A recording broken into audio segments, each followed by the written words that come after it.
El villano Gino Llano, el villano de bailar con una chica muy guapa que sea de este lugar.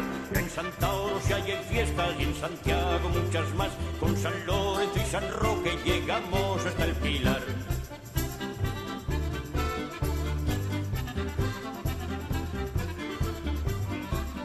Con las fiestas en mi pueblo olvidamos el verano. En otros pueblos las median para conseguir acabarlo. Poca agua queda en la estanca, aún menos en el pantano. Menos mal que ya septiembre se acerca para arreglarlo.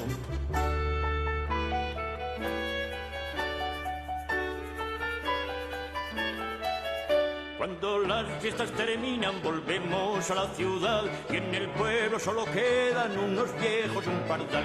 4 novias he tenido, las 4 se me han marchado, con 4 mozos más guapos que los que aquí nos quedamos.